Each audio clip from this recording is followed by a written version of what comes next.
Được rồi, tôi nghĩ đây sẽ là một video thú vị. Trong video này, bạn sẽ thấy cách triển khai gradient descent cho mạng Neutron của bạn với một lớp ẩn. Trong video này, tôi sẽ chỉ cung cấp cho bạn các phương trình bạn cần triển khai để có được lan truyền ngược hoặc để làm cho gradient descent hoạt động. Và sau đó trong sau video này, tôi sẽ cung cấp thêm một số trực giác về lý do tại sao các phương trình cụ thể này là các phương trình chính xác hoặc các phương trình đúng để tính toán độ dốc bạn cần cho mạng Neutron của bạn. Vì vậy, mạng Neutron của bạn với một lớp ẩn hiện tại sẽ có các tham số W1, B1, W2 và B2. Và như một lời nhắc nhở, nếu bạn có NX hoặc N không có các đặc trưng đầu vào và N1 đơn vị ẩn và N2 đơn vị đầu ra,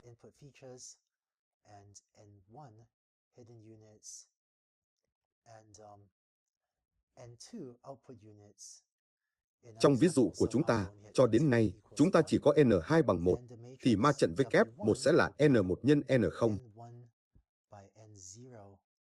B1 sẽ là một vector chiều N1. Vì vậy, bạn có thể viết nó như một ma trận N1 nhân một chiều, thực sự là một vector cột. Kích thước của W2 sẽ là N2 nhân N1. Và kích thước của B2 sẽ là N2 nhân 1. Một lần nữa, cho đến nay, chúng ta chỉ thấy các ví dụ mà N2 bằng 1, nơi bạn chỉ có một đơn vị ẩn duy nhất. Vì vậy, bạn cũng có một hàm chi phí cho mạng Neutron của bạn. Và hiện tại, tôi sẽ giả định rằng bạn đang thực hiện phân loại nhị phân. Vì vậy, trong trường hợp đó, chi phí của các tham số của bạn như sau sẽ là 1 trên m của trung bình của hàm mất mát đó.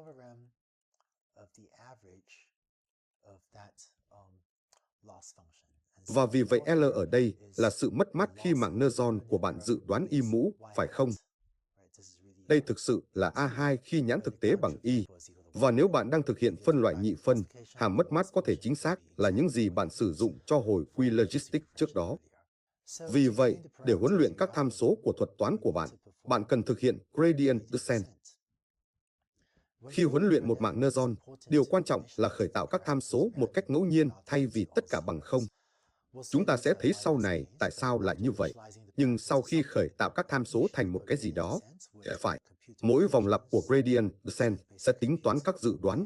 Vì vậy, về cơ bản bạn tính toán, bạn biết đấy, y mũ y cho y bằng 1 đến m. Giả sử, và sau đó bạn cần phải tính toán các đạo hàm. Vì vậy, bạn cần tính toán DW1, và đó về cơ bản là đạo hàm của hàm chi phí đối với tham số W1.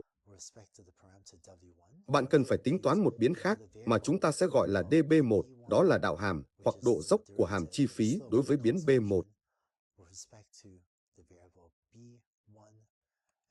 Và tương tự cho các tham số khác W2 và B2. Và cuối cùng, cập nhật gradient descent sẽ là cập nhật W1 như W1 trừ alpha, tốc độ học, nhân với DW1. B1 được cập nhật như B1 trừ tốc độ học nhân với DB1.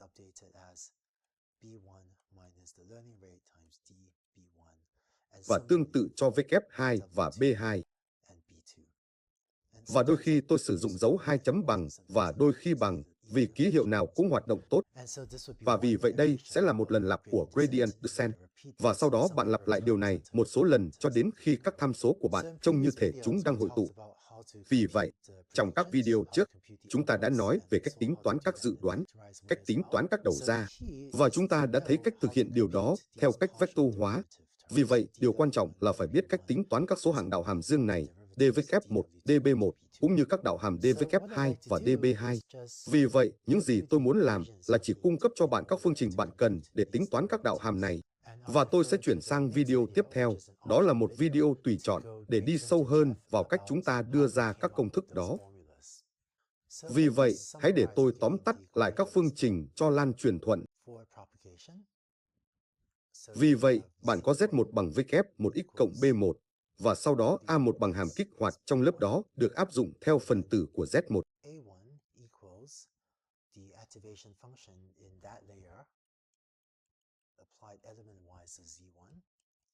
Và sau đó Z2 bằng W2A1 cộng B2. Và cuối cùng, tất cả điều này được vector hóa trên tập huấn luyện của bạn, phải không? A2 bằng D2 của Nhưng một lần nữa, hiện tại, nếu chúng ta giả định bạn đang thực hiện phân loại nhị phân, thì hàm kích hoạt này thực sự phải là hàm sigmoid. Vì vậy, tôi có thể ném nó vào đây. Vì vậy, đó là lan truyền thuận, hoặc tính toán chuyển tiếp từ trái sang phải cho mạng neuron của bạn. Tiếp theo, hãy tính toán các đạo hàm.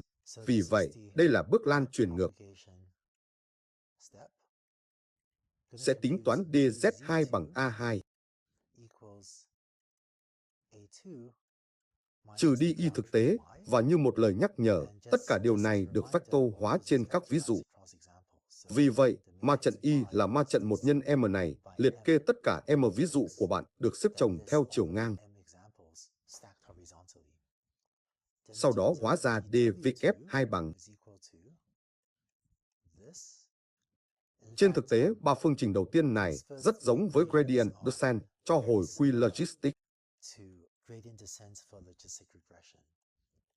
Dấu phẩy x bằng 1 dấu phẩy keep dims bằng true.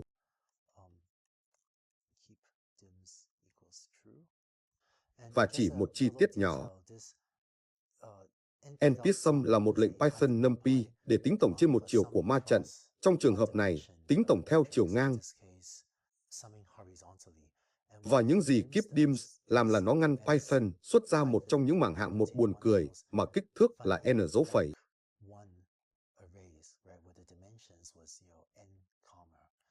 Vì vậy, bằng cách có keep dims bằng true, điều này đảm bảo rằng Python xuất ra cho db2 một vector có kích thước n nhân.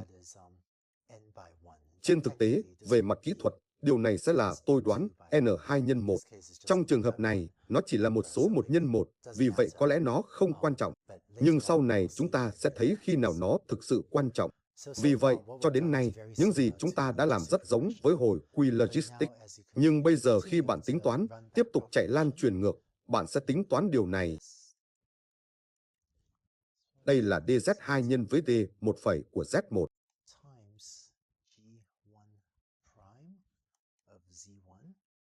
Vì vậy, đại lượng d1 này là đạo hàm của hàm kích hoạt mà bạn sử dụng cho lớp ẩn.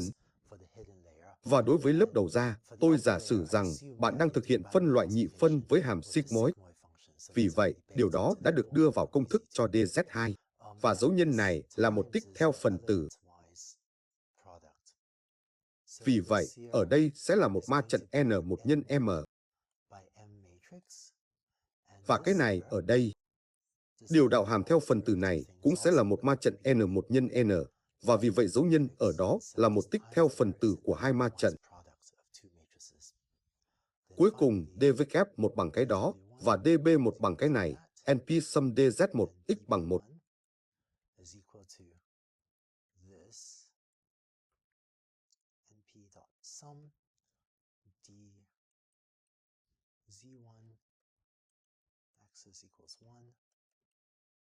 Keep dims bằng true. Vì vậy, trong khi trước đây, keep dims có thể ít quan trọng hơn nếu n2 bằng 1. Vì vậy, đây chỉ là một thứ 1 nhân 1, nó chỉ là một số thực. Ở đây, db1 sẽ là một vector n1 nhân 1.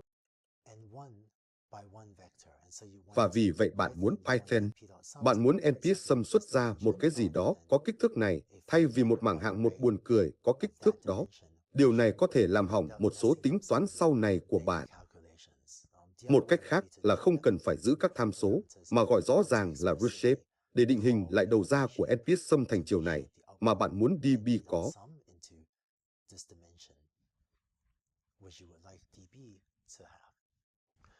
Vì vậy, đó là lan truyền thuận trong, tôi đoán 4 phương trình, và lan truyền ngược trong, tôi đoán 6 phương trình. Tôi biết tôi vừa viết ra những phương trình này, nhưng trong video tùy chọn tiếp theo, hãy xem xét một số trực giác về cách 6 phương trình cho thuật toán lan truyền ngược được suy ra. Xin vui lòng xem hoặc không xem, nhưng dù bằng cách nào, nếu bạn triển khai các thuật toán này, bạn sẽ có một triển khai chính xác của lan truyền thuận và lan truyền ngược, và bạn sẽ có thể tính toán các đạo hàm bạn cần để áp dụng gradient descent để học các tham số của mạng neuron của bạn. Có thể triển khai thuật toán này và làm cho nó hoạt động mà không cần hiểu sâu về giải tích. Rất nhiều người thực hành học sâu thành công làm như vậy. Nhưng nếu bạn muốn, bạn cũng có thể xem video tiếp theo chỉ để có thêm một chút trực giác về nguồn gốc của các phương trình này.